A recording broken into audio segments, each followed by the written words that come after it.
이른 아침 예배 자리에 나온 성도님들을 주님의 이름으로 환영합니다. 우리는 누구나 자리에 민감합니다. 영화관이 가면 화면이 가장 잘 보이는 가운데 자리에 앉고 싶어 하죠. 제가 최근에 영화를 보러 갔는데 이 자리마다 값이 좀 달라졌더라고요. 잘 보이는 곳이 조금 더 비싼 값을 매기며 황금 자리라고 부르기도 합니다. 이 비행기를 탈 때도 조금 더 다리가 잘 펴지는 비상구를 선택하기도 하고, 또 기차를 탈 때면 콘센트가 있는 자리를 선택하거나 햇빛이 잘 오지 않는 자리를 선택하거나 창문이 커서 풍경을 잘 볼 수 있는 자리를 선택하기도 합니다. 심지어 우리가 공항에서 수화물을 찾을 때 한 발짝이라도 빨리 캐리어를 찾고 싶어서 그 수화물 나오는 입구에서 서로 자리 경쟁을 하지 않습니까? 이건 단지 여행이나 여가 때문 아니라 우리는 의식적이든 무의식적이든 늘 조금 더 편하고 안전하고 좋은 자리를 찾아 움직입니다. 회사에서도 좋은 자리를, 학교에서도 좋은 자리를, 모임에서도 주목받는 자리를 원합니다. 생각해보면 이 자리라는 것은 단순히 내가 엉덩이를 붙여 앉는 곳 그 이상의 의미를 갖고 있습니다. 내 삶의 위치와 태도, 그리고 내가 누구와 함께 있는지를 드러내는 지점이 바로 우리의 자리입니다. 그래서 우리는 언제나 자리를 고민합니다. 어디에 앉을까? 어디에 서 있을까? 내가 누구 옆에 앉을까? 오늘 우리가 읽은 성경 말씀은 우리가 생각하는 그 좋은 자리와는 전혀 다른 이야기를 들려줍니다. 예수님이 잔치에 모여든 사람들이 다투는 것을 보시고 우리에게 질문을 하나 던지십니다. 너의 자리는 어디 있느냐? 안식일에 한 바리새인 지도자의 집에 잔치가 열렸습니다. 많은 사람들이 모였고 식탁이 준비되어 있었습니다. 이 잔치가 열렸는데 묘한 긴장감이 돌기 시작해요. 사람들이 하나같이 좋은 자리를 차지하려고 경쟁 벌이고 있었기 때문입니다. 예수님이 그들의 마음을 꿰뚫어 보시고 말씀하십니다. 사실 우리도 그렇지 않습니까? 어디에 딱 도착을 했을 때 누구 옆에 앉고 싶은지, 또 누구 옆에는 앉고 싶지 않은지 늘 따집니다. 어디 갈 때 누구랑 같은 차를 타고 싶은지, 누구랑은 안 타고 싶은지, 밥을 먹을 때 이 사람하고 먹으면 많이 먹을 것 같아서 딴 테이블에 가고 그러지 않습니까?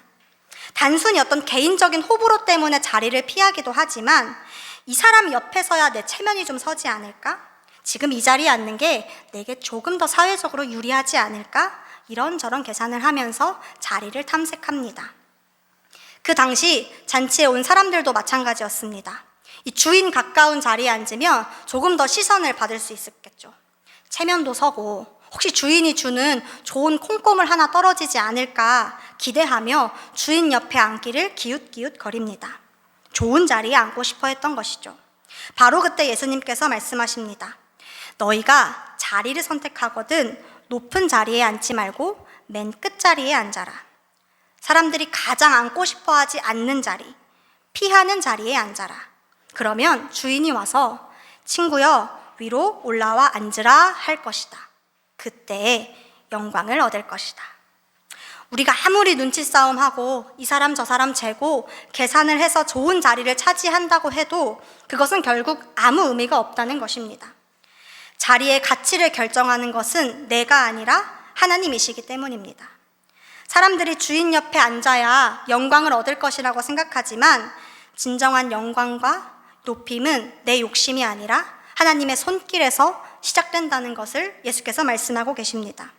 하나님이 불러주실 때, 하나님이 올려주실 때 그 자리가 비로소 좋은 자리가 되는 것입니다. 예수께서는 그 좋은 자리를 오늘 성경에서 분명하게 말씀하고 계십니다.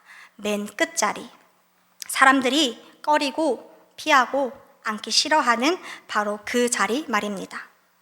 예수께서 하신 이 말씀은 갑자기 생겨난 가르침이 아니었습니다. 이스라엘 백성은 이미 오래전부터 이런 지혜를 전하고 있었습니다. 잠언 25장 6절에서 7절은 이렇게 기록되어 있습니다. 제가 읽을 테니 화면에 나오는 말씀을 눈으로 따라오시길 바랍니다. 왕 앞에서 높은 채 하지 말며 높은 사람의 자리에 끼어들지도 말고 너의 눈앞에 있는 높은 관리들 앞에서 저리로 내려가라 말을 듣는 것보다 이리로 올라오라 말을 듣는 것이 더 낫다. 여러분, 왕이 잔치를 열었다고 한번 상상해 봅시다.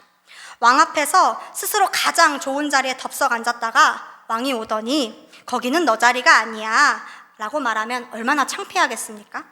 모두가 보는 앞에서 자리를 옮겨야 하는 부끄러움을 당하게 됩니다. 반대로 내가 스스로 가장 안 좋은 자리에 앉았는데 왕이 와서 이리로 와서 내 곁에 앉아라 라고 불러주면 마음이 어떻겠습니까? 잠언의 지혜와 오늘 예수님이 누가복음에서 하신 이 말씀은 서로 다른 시대에 써있는 성서의 말씀이지만 한 목소리처럼 들려옵니다. 스스로 높아지려는 자는 낮아지고 스스로 낮아지는 자는 높아진다. 이 진리의 말씀 너무 교훈 같고 우리의 삶에 이렇게 참 새기고 싶은 말씀입니다. 마음에도 와닿고 머리로도 이해가 됩니다. 동시에 이 말씀을 내 삶으로 가져오기는 참으로 벅찹니다. 높은 자리를 포기하는 것도 사실은 쉽지 않은데 더 어려운 것은 스스로 낮아지는 것입니다. 스스로 낮아진다라는 말을 들을 때 우리는 더 큰 막막함을 느낍니다. 맨 끝자리에 앉는다는 것, 스스로 낮아진다는 것은 무엇을 말하는 걸까요? 저는 키가 작습니다. 아시겠지만 키가 작은 편이라 종종 놀림을 받아요. 지난주에 식사를 하는데 누가 그러더라고요. 키 작은 사람과 키 큰 사람이 맞는 공기가 다르대요. 그래서 오늘 안 오셨는데 다비님이 맞는 공기와 제가 맞는 공기가 다르다고 얘기하더라고요. 일면은 맞는 말 같고 사실 저는 일면은 잘 모르겠습니다. 하지만 분명한 건 이 서 있는 위치가 다르면 보이는 풍경이 다르다는 사실입니다. 맞는 냄새도 다르겠죠? 제가 잘 모르겠어요. 높은 데 안 가봐서. 저 여행을 가면 저는 그 도시의 높은 타워에 꼭 올라갑니다. 좀 비싸도 도쿄타워도 올라가 보고 어떤 시티가 한눈에 쫙 보이는 타워를 꼭 가보고 싶어 해요. 높은 곳에 올라야 그 도시를 한눈에 이렇게 쫙 볼 수 있기 때문이죠. 짧은 기간에 내가 도시를 다 볼 수 없으니 그 높은 곳에 올라서라도 이걸 다 한눈에 담고 가겠다라는 욕심으로 타워에 올라갑니다. 그 높은 곳에서 아래를 내려다보면 방금 전까지만 해도 굉장히 크게 보였던 버스가 손가락만해지고 내가 방금 갔다 왔던 카페가 점처럼 보입니다. 도로를 막 가득 메우던 이 차들이 장난감 같이 보입니다. 아마 성도님들도 경험해 보셨을 거예요. 그 순간 깨달아요. 아무것도 아니네. 우리가 사는 세상 아무것도 아니네. 작네. 내가 붙들고 있던 고민들, 그토록 크게 보였던 문제들 사실 아무것도 아닐 수 있겠구나. 높은 곳에서는 그렇게 보입니다. 아무 일도 아닌 것처럼 보입니다. 우리가 어디에 앉느냐, 어디에 서 있느냐에 따라 세상을 바라보는 눈, 내 삶의 태도가 달라집니다. 예수님께서 끝자리, 낮은 자리로 우리를 부르신 이유는 단순히 겸손해라 라는 것을 알려주시기 위함은 아닙니다. 그 낮은 자리에서만 보이는 풍경과 목소리가 있기 때문입니다. 거기서 느껴지는 향기가 있기 때문입니다. 오늘 읽은 히브리서 기자는 바로 그 낮은 자리에서 우리가 보아야 할 것들을 구체적으로 알려주십니다. 우리가 낮은 자리로 가서 보아야 할 것들, 서로 사랑하기를 계속하고 나그네 대접하기를 잊지 말며 갇힌 자를 함께 갇힌 것처럼 생각하고 학대받는 자를 너희 몸처럼 생각하라. 낮아진 자리에서야 비로소 보이는 얼굴들이 있습니다. 내가 늘 곁에 있었지만 늘 내가 높아져 있을 때는 보이지 않는 내 사랑하는 가족과 이웃들의 표정이 있습니다. 낯설고 불편하게만 여겨졌던 나그네의 얼굴도 다르게 보입니다. 멀리서 봤을 땐 냄새가 좀 날 것 같고 나에게 무서운 존재가 가까이 다가가면 나와 같은 얼굴을 하고 있습니다. 멀리 있다고 생각했던 갇힌 자와 고난당하는 이들의 목소리도 그제서야 들리기 시작합니다. 낮은 자리는 보지 못했던 얼굴들을 보고 듣지 못했던 목소리를 듣는 자리입니다. 우리가 낮아져야 하는 이유가 바로 이것입니다. 낮은 자리에서 하나님의 얼굴을 보기 때문입니다. 그곳에, 그 낮은 자리에 하나님의 자리가 있기 때문입니다. 제가 어제 이 히브리서의 말씀을 곰곰이 묵상하면서 한 장면이 떠올랐습니다. 팔레스타인 가자 지구가 떠올랐습니다. 얼마 전 암살된 알자지라 기자 안나스 샤리프라는 기자입니다. 이 사람이 암살되기 전에 마지막 글을 이렇게 남겼어요. 한번 제가 PPT로 가져왔는데 보여줄까요? 제가 유언의 일부를 가져왔습니다. 여러분이 사슬에 얽매여 침묵당하지 않기를, 우리 땅과 민족의 해방을 위한 다리가 되어 주십시오. 저는 팔레스타인을 그리고 안전히 자라지 못하고 억울하고 무고한 아이들을 여러분에게 맡깁니다. 가자 지구에서 지금 끔찍한 일이 벌어지고 있습니다. 제가 오늘 아침에 교회를 오면서 핸드폰으로 팔레스타인 평화연대라는 SNS를 팔로우하고 있어서 소식을 보는데 팔레스타인 사람들이 죽여달라고 소리치고 있다는 겁니다. 이스라엘 사람들에게 그냥 우리를 죽여라. 그래야 너희도 쉬고 우리도 쉰다.